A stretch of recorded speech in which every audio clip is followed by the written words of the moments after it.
నమస్తే ఎట్లున్నారు అంత మంచిదేనా మరి ఇలా మన టింగురంగ వార్తలు ఏందో చూద్దామా చల్ నడురి షురూ అయింది ఎలక్షన్ బాజా తాపి పట్టింది రోజా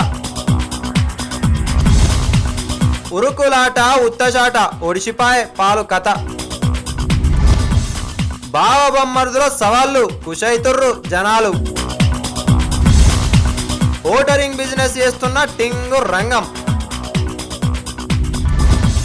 చేయిస్తున్న హామీలు అవాక్కైతుర్రు జనాలు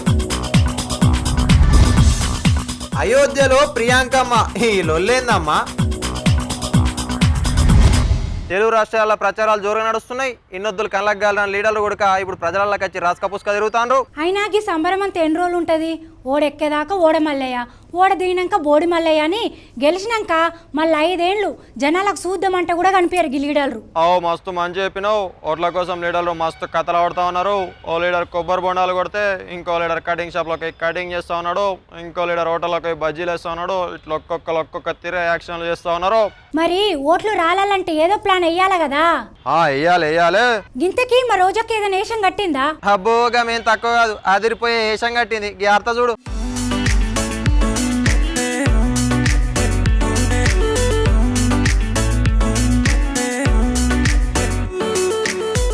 ఈ సోమవారంతో దేశం మొత్తం మీద నామినేషన్ల ముచ్చట ఒడిచింది ఏపీలో వచ్చే నెల 11వ తారీఖుకి ఎలక్షన్లకు ముహూర్తం తింపి కొడితే ఇక గట్టిగా 2 వారాలకు లేదు అందుకే లీడర్లు ప్రచారం ఇంకింత ఎగిరితం చేసిర్రు ఈ కాన్ నుంచి సురువు అయితే అస్సలు ముచ్చట పెద్ద లీడర్లు అంతా ప్రచారం వల్ల దిగుతారు ఎలక్షన్ల జోరంతా ఈ 2 వారాలనే కనిపిస్తుంది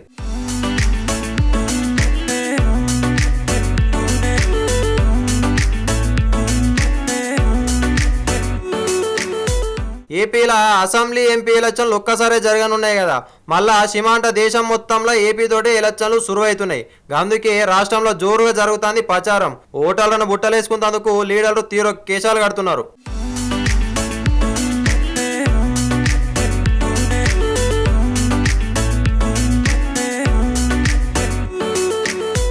నగర ఎమ్మెల్యే రోజక్కైతే తాపి మేస్త్రి అవతారం కట్టింది లోకాల్లో ప్రచారం చేసుకుంటా ఇల్లు కట్టే కాడికి పోయి తాపి పట్టుకొని 2 ఇటుకలు వేర్చింది ఇక చూడుర్రి రోజక్క తాపి మేస్త్రి పనితరం ఇడుస పెడితే ఇల్లే కట్టేటట్టున్నది కదా రోజక్క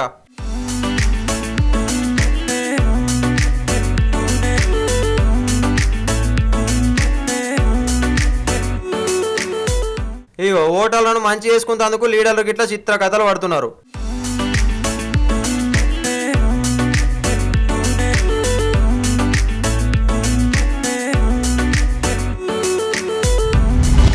ఇంతన్నాడంతన్నాడే గంగరాజు ముంతమామిడి పండన్నాడే గంగరాజు అస్కన్నాడు బుస్కన్నాడే గంగరాజు పోటీ వేయకుండా తొంగున్నాడే గంగరాజు పాట మంచిగానే వాడినావు గాని ఇంతక గంగరాజు ఎవరు ఉన్నాలే ఓ పెద్ద మనిషి ఎవ్వలో చెప్పరా అజ్జరంతా కే పాల్ సారని ఓ మన పాల్ సారా ఇంతకేం చేసిండు పట్టపగలే సుక్కలు చూపెట్టి అయినాక తూర్పుకు తిరిగి దండం పెట్టిండు కొంచెం అర్థమయ్యేటట్టు చెప్పరాదమ్మా అయితే గీ ఆర్తిను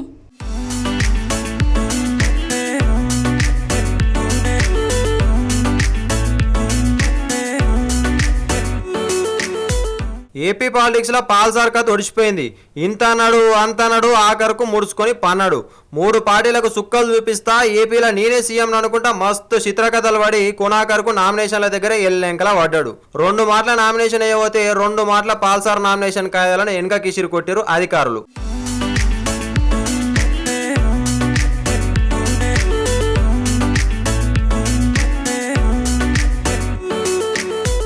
మొదటిసారి నర్సాపురం ఎంపీగా శనివారం నామినేషన్ వేయబోయిండు కానీ నామినేషన్ కాయిదాలు రెడీ కాక ఊటిగానే వెనకకు మారిండు ఆయంక నిన్న సోమవారం పోయి ఎట్లనో గట్ల నామినేషన్ అయి తీసిండు ఆయంక భీమవరంలో పవన్ కళ్యాణ్ సార్ మీద పోటీ చేయాలని ఇటు నుంచి ఇటే నామినేషన్ అయ్యే భీమవరం మురుకులు పెట్టిండు కానీ 10 నిమిషాలు లేటుగా పోయి ఇక్కడ కూడా నామినేషన్ బిస్కెట్ అయ్యి చేసుకున్నాడు నర్సాపురంలో ఎంపీగా నామినేషన్ అయితే తీసిండు కానీ ఇది డౌటేనంటున్నారు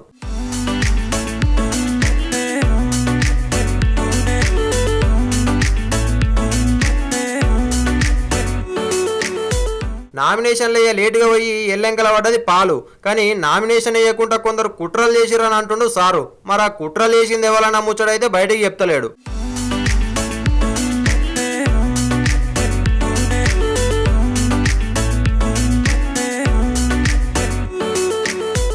ఇగో నామినేషన్ వేసినందుకు స్టైల్గా టీ షర్ట్ మీద ఎట్లా వచ్చిండో చూడుర్రి.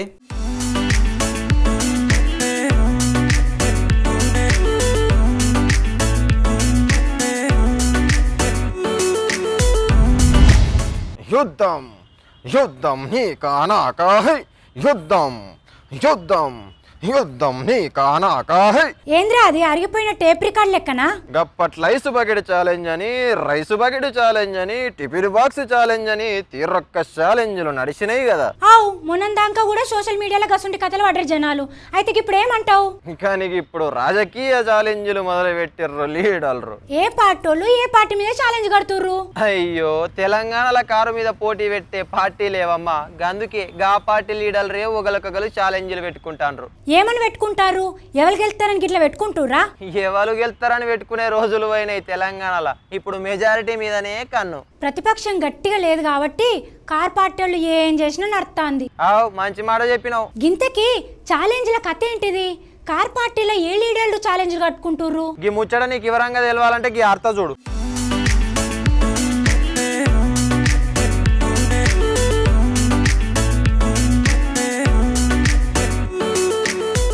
సవాల్ అంటే ప్రతిపక్షం అధికార పక్షం నడుమని ఉంటుంది.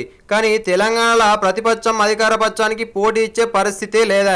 అందుకేనేమో మీ జిల్లాల మెజారిటీ ఎక్కువ వస్తుందో మా జిల్లాల మెజారిటీ ఎక్కువ వస్తుందో అనుకుంటా అధికార పక్షం లీడర్లే ఒకరికొకరు సవాల్ ఇసురుకుంటుండ్రు. పోయిన 8 తారీఖు నాడు బాబొమ్మరుదులు కేటీఆర్ హరీష్ సార్ కలిసి మెదక్ జిల్లా సభల సవాళ్లు మొదలు పెట్టిర్రు. పోటీ కరీంనగర్ పార్లమెంట్తో ఉన్నది, మనకు పోటీ వరంగల్ పార్లమెంట్తో ఉన్నది.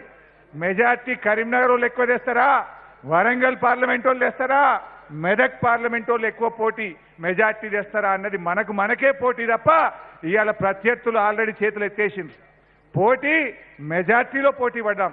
అత్యధిక మెజార్టీ ఇచ్చి మెదక్ జిల్లా గౌరవాన్ని మరింత ఎత్తుకు పెంచి కేసీఆర్ గారికి అత్యధిక మెజార్టీతో బహుమానంగా ఇచ్చే బాధ్యతతోని అందరం ముందుకు కదులుదామని తెలియజేస్తూ జై తెలంగాణ. మెదక్ ఎంపీని భారీ మెజారిటీతో గెలిపించుకుంటామని హరీష్ సార్ అంటే మెదక్ కంటే 2 ఓట్లు ఎక్కువనే తెచ్చుకుంటామని కేటీఆర్ అన్నాడు. హరీష్ రావు గారు ఒక మాట అన్నారు, మన పోటీ కరీంనగర్తో వరంగల్తో అన్నారు. నేను కరీంనగర్ నుంచి ఎమ్మెల్యేగా ఉన్నా, నేను మిమ్మల్ని సవాల్ చేస్తా ఉన్నా మెదక్ పార్లమెంట్ నియోజకవర్గంలో మాకంటే ఎక్కువ మెజారిటీ తీసుకొచ్చి రుజువు చేసుకోవాలని చెప్పి ఈ వేదిక మీద ఉండే నాయకులకు, ముందుండే నాయకులకు సవాల్ చేస్తా ఉన్నా అని చెప్పి కూడా ఈ సందర్భంగా విజ్ఞప్తి చేస్తా ఉన్నా. మళ్ళాకి ఇప్పుడు సిద్దిపేట జిల్లా చిన్నకోడూరు మండలంలో జరిగిన ప్రచార సభల గిదే జోలు తీసిండు హరీష్ సారు. సిద్దిపేటలో తనకిచ్చిన మెజారిటీ కంటే కూడా ఎంపీ అభ్యర్థికి ఎక్కువ మెజారిటీ ఇవ్వాలని ఓటర్లను కోరిండు. రాష్ట్రంలోనే బగ్గ మెజారిటీతో కొత్త ప్రభాకర్ రెడ్డిని గెలిపించుకుంటామని బామ్మర్ది కేటీఆర్ చెప్పిన సవాల్ను కూడా స్వీకరించిండు హరీష్ సారు.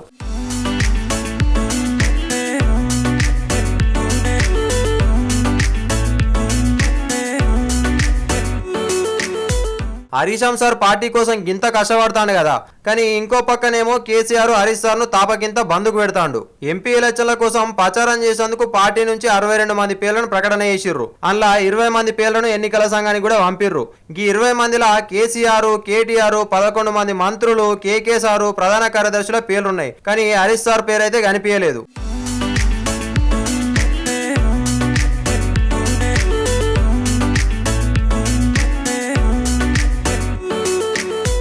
ఎన్నికల ప్రచారం చేసే నేతల లిస్టులో హరీష్ సార్ పేరు లేకపోయినా వలే పార్టీలు ఒక్కసారిగా ముసలాం పుట్టింది. ఇక మళ్ళా ఏమనుకున్నారో ఏమో గానీ ముద్దుల మేనలుడు ఎంపీ సంతోష్ కుమార్ పేరు తీసేసి హరీష్ సార్ పేరును రాసిర్రు లిస్టులా.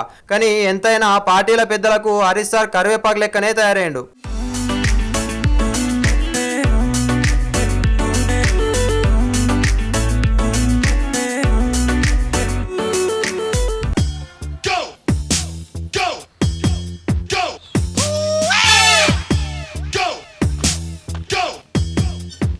ఏం రో ఏమో సీరియస్ గా రాస్తున్నావు? పరీక్షకి ఇట్లా పెట్టిరా ఎవరన్నా? పరీక్ష కాదు, నామినేషన్ ఫారాలు నింపుతున్నా. అయినా ఇప్పుడు నామినేషన్ ఫారం నింపి ఏం చేస్తావు? ఇండిపెండెంట్ గా పార్లమెంట్ పోటీ చేద్దాం అనుకుంటున్నా. నీకెవరు ఓటేస్తారా? నన్ను గెలిపిస్తే ఏమేం చేస్తున్నావు చెప్తే నువ్వు కూడా నాకే ఓటేస్తావు. అబ్బో ఏం చేస్తావు ఓసారి చెప్పు. ఒక్కొక్క ఆడలకు ఎంత బంగారంగా ఉన్నో అంత బంగారం ఇస్తాం, మందు దాటలకు కల్తీ లేని మందు సరఫరా చేస్తా. ఆగాగు, నిజంగానే గట్ల చేస్తావారా? ఏ అంతుగానే ఆడవాళ్ళందరికి బంగారం ఇస్తుంది, పైసలు నాతో ఏడున్నాయి. మరి ఇట్లా తీర్చని హామీలు ఎందుకు ఇస్తున్నావురా? జనాలకి ఇట్లా చెప్తేనే ఓటేస్తారు, గెలిచినాక హామీల గురించి ఏం అడగరు. నీ తెలివి తెల్లన్నట్టే ఉంది పో. ఆగో నా లెక్కన ఇంకో ఆయన కూడా ఉన్నాడు. నీ లెక్కన ఇంకో ఆయననా? ఆవు కానీ హామీలు ఉంటే నువ్వు తలకెదిరి కింద పడతావు.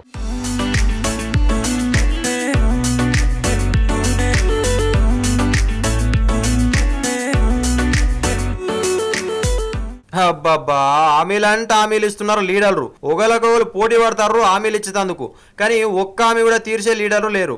ఓట్లేసిన జనాలు కూడా మళ్ళా అడిగే అవకాశం లేకుంటున్నది. అందుకే కొందరు లీడర్లు ఇంకా విచిత్రమైన హామీలు ఇస్తున్నారు. ఇగో ఈయన పేరు షేక్ దావూద్. తమిళనాడులో ఉన్న తిరుప్పూర్ పార్లమెంట్ సీటుకు ఇండిపెండెంట్ గా పోటీ చేస్తాడు. కానీ పార్టీ లీడర్లను కాదని ఈయనకి ఎవరు ఓటేస్తారు చెప్పుండ్రి. అందుకేనేమో జనాలు బీరిపోయి బారడేయాల్సిన హామీలు ఇచ్చిండు.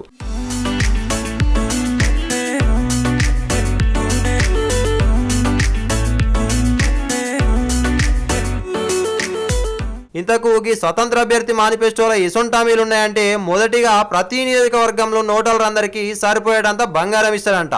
అందరికీ గవర్నమెంట్ కొలువు కూడా ఇచ్చి తీరుతాడట. ఈ మధ్యలో కల్తీ మందుతోటి మస్తు మంది పానాలు ఇడుస్తున్నారు కదా, అందుకే ఒక్కొక్కలకు కల్తీ లేని 10 లీటర్ల మందు వస్తాడంట. అంతేకాదు లగ్గంగాని మగోళ్లకు 10 లక్షలు, ఆడోళ్ళకి 25,000 ఆర్థిక సాయం కూడా చేస్తాడట. పెద్ద పార్టీల అభ్యర్థులను కానీ నాకు ఎవరు ఓటేస్తారు అనుకుండో ఏమో గానీ ఒగిసొంటి హామీలు ఇచ్చిండు ఈ పెద్ద మనిషి.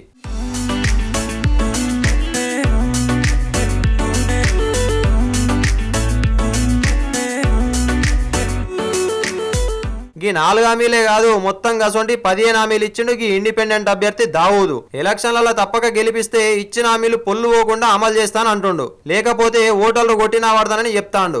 గింతగానం చెప్తాండు. మరి ఈయన ఏమన్నా బాగా ఉన్నోడా అనుకునేరు. ఈయన వేసేది బట్టలు కొట్టే పని. మరి గిసొంటికి పెద్ద మనిషికి గింత ధరణం ఏడికెళ్ళి వచ్చిందో ఏమో.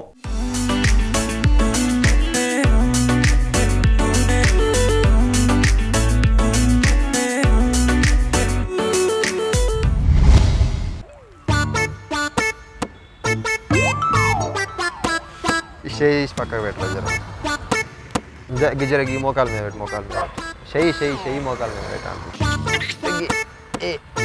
ఏపులా గోకరా జర చాలు.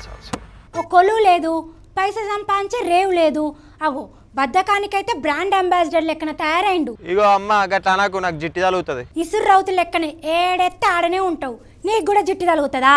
ఏం మాట్లాడుతున్నావు? నా సంపాదన ఎంతనో తెలుసా నీకు? ఇటున్న పుల్ల తీసి అటు అయ్యావు గానీ సంపాదన కూడా నీ ముఖానికి. గంతసేపు కనిపిస్తున్నానా అమ్మ? ఇటీను రియంబర్స్మెంట్ కింద చదువుకున్నా, ఇక జాబ్ లేదనే బాధనే లేదు. నిరుద్యోగ భృతి అని చెప్పి నెలకు 2,000 రూపాయలు పైసలు ఇస్తుర్రు. ఇక మొన్న లగ్గం చేసుకుంటే 1,116 చదివిచ్చింది ప్రభుత్వమే. ఇక మొన్న నా పెళ్ళాం డెలివరీ అయితే దానికి కూడా గవర్నమెంటే పైసలు పెట్టుకున్నది. ఇక నాకు 10 ఎకరాల జాగున్నది. ఆ జాగా గుడక రైతు బంధు చెక్కులు వస్తున్నాయి. ఏ పంట పండియకున్నా సరే చెక్కులు వస్తూనే ఉన్నాయి. ఇక ముసలోనైనాక పింఛన్లు కూడా వస్తాయి. ఇంకా నాకేం తక్కువ అయిందమ్మా చెప్పు. ఇప్పుడు అర్థమైంది జనాలు బద్ధకానికి బ్రాండ్ అంబాసిడర్గా ఎందుకు తయారవుతుర్రు. గిసుంటి పథకాలు పెట్టిన లీడర్లకో దండం, ఆ పథకాలతోటి బతుకుతున్న నీకో దండం. గీ పథకాలకే గిట్లా అంటే ఇక రాహుల్ సార్ పథకం అంటే గిల కొట్టుకుంటావు. ఏం పథకం రా? జనాలను కాళ్ళ మీద పడుకోబెట్టి సాత్తడట్నా ఏంది? గసొంటి పథకమే. గీ ఆత్తింటే నీకే సమజ్ అవుతుంది.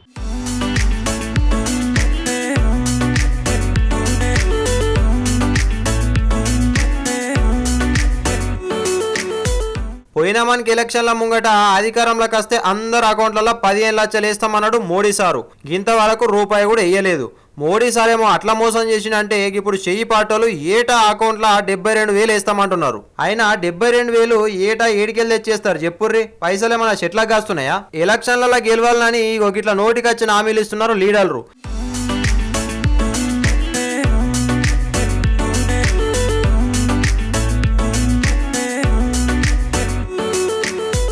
ఈసారి అధికారంలోకి వస్తేనట ఆదాయ భరోసా పథకం అమలు చేస్తామంటున్నాడు రాహుల్ గాంధీ సారు.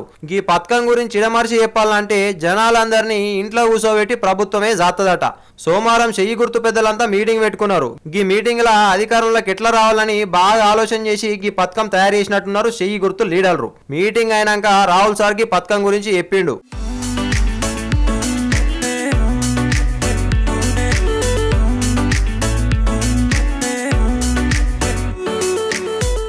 ఇప్పటికే పనికిమాలిన పథకాలని పెట్టి జనాలను సోమరిపోతుల లెక్క తయారు చేస్తున్నారు లీడర్లు. ఇక ఇప్పుడు జనాలను ఇంట్లో కూర్చోబెట్టి సాత్తనంటుంది షెయి పార్టీ.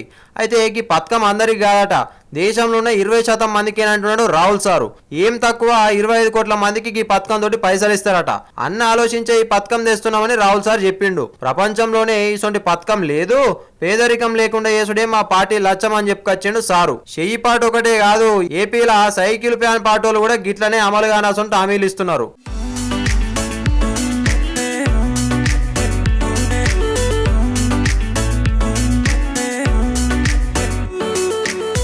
పేదోళ్ళ ఇంటికి అయ్యే మొత్తం పైసలు ఇస్తామని గప్పాలు కొడుతున్నాడు జగన్. సార్ చెప్పిన హామీలు అమలు చేయాలంటే రాష్ట్ర బడ్జెట్ కూడా సరిపోదని అంటున్నారు మేధావులు. ఇక సైకిల్ పార్టీ ఏమో 2000 పింఛన్ పైసలను 3000 చేస్తామని మేనిఫెస్టోలో పెడతాదని అంటున్నారు. ఇక గిట్లు ఉత్తానే పైసలు ఇచ్చుకుంటా లీడర్లు జనాలను ఆగం పట్టిస్తున్నారు. జర జాగ్రత్తగా ఉండు రోటర్లు.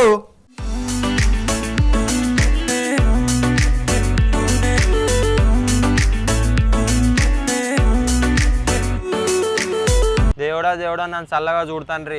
ఏంది రంగా ఎన్నెల్లేంది ఇయ్యలేమో దేవుణ్ణి మొక్కుతున్నావు? లేదు తులసి, నేను రాజకీయాలలో కోదాం అనుకుంటున్నా. అయితే గందుకే దేవునికి మొక్కుతున్నా. రాజకీయాలకు పోయేందుకు దేవుణ్ణి మొక్కుడేందా సామి? ప్రజల బలం ఉండాలే గాని. మరి ప్రజల బలం ఒకటి ఉంటే సరిపోతుందా? దేవుళ్ళ పోటీ వాళ్ళు కావద్దా? నీకేమైనా పిచ్చా? దేవుళ్ళ పోటీ వాళ్ళు రాజకీయాలలో ఏం చేస్తారు? నీ ముఖం నీకైతే ఏది తెలియదు. దేవుళ్ళ ఫోటోలు పెట్టుకుని ప్రచారం చేస్తేనే గెలుస్తారు, తెలియదా నీకు? ఈ ముచ్చట నీకు ఎవరు చెప్పారు సారు? ఎవరు చెప్పుడేంది, మన ప్రియాంక మేడం నువ్వు అర్థమైతలేదా? మేడం ఏం చేసింది తెలియదా నీకు? గందుకే అడుగుతున్నావు. అయితే ఈ వార్త చూడు.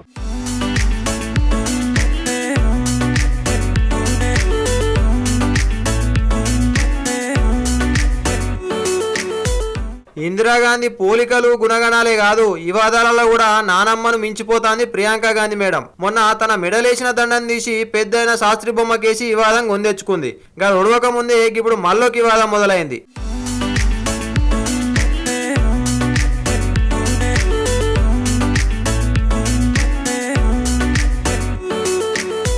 ఇవాళ కాడికెళ్ళి ప్రియాంకమ్మ అయోధ్యలో ప్రచారం సురువు చేసింది కదా.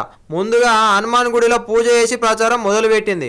ఆగో చూసిర్రా, ప్రియాంక గాంధీ ప్రచారం కోసం ఫ్లెక్సీల మీద ఎట్లా రాసిర్రు. ప్రియాంక గాంధీ రామభక్తురాలట. మరి ఇన్నొద్దులకి ఈ భక్తాన్ని తేడపోయిందో ఏమో. ఈ పోస్టర్ల మీద కమలం పువ్వు పాటలు మస్తు విమర్శలు చేస్తున్నారు. గా మధ్యలో 5 రాష్ట్రాల ఎలక్షన్లు జరిగినప్పుడు కూడా రాహుల్ సార్ ఫోటోలతో షెయి పాటోలు గిట్లనే వేసిర్రు. శివభక్తుడు రాహుల్ గాంధీ అని పోస్టర్లు పెట్టిర్రు. గప్పుడు కూడా మస్తు విమర్శలు వచ్చినాయి. ఏమైనా దేవుళ్ళను కూడా ప్రచారానికి మంచిగా వాడుకుంటారు పో లీడర్లు.